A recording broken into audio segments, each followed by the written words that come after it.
Today I came across an article published by NAR, National Association of Realtors, that it's a very simple question. Should I remodel my home before I sell? So here's the article, right? I could probably share the link with you on the bottom. And I'm not gonna read through it.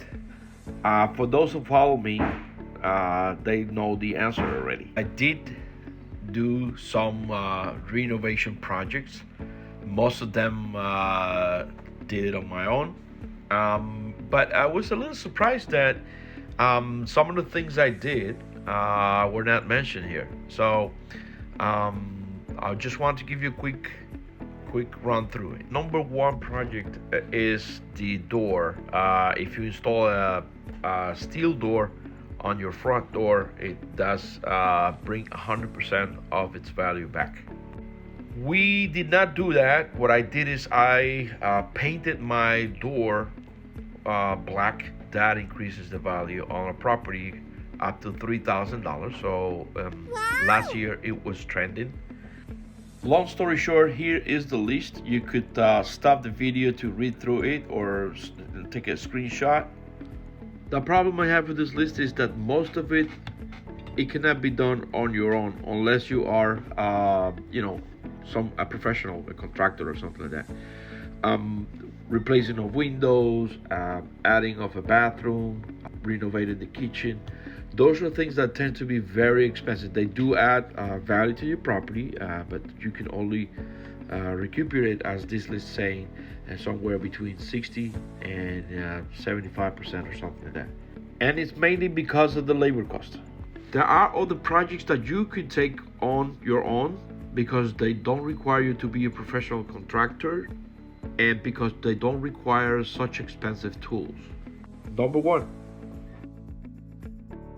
renovating the stairs to the second floor for us was crucial because on a carpet, when you open the front door, it's right there. So we removed the old carpet, sanded the steps, and painted it. A day and $200 later, this is the result.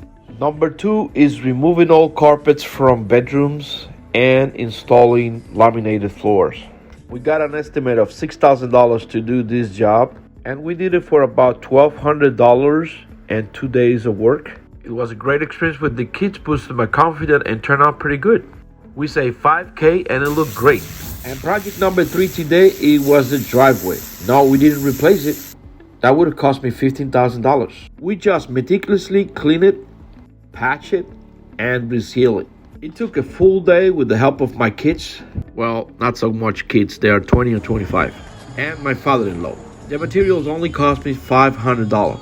Pass inspections, the neighbor love it, and I save about $14,000. Totally worth it.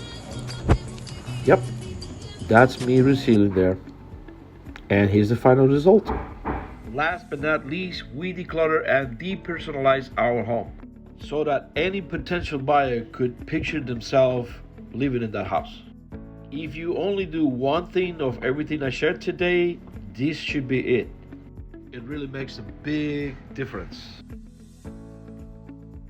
Here's the overview. Hey, if you made it this far, thank you so much. I hope you enjoyed this video. Please give me a like, share with someone that's thinking of selling, and follow for more simple money-saving projects and tips. And remember that bringing a realtor early, it's always a smart move. Stop thinking of us as people that make money off of you. We're more like an ally that help you identify what updates will get you the best return when the time comes to sell. See you soon.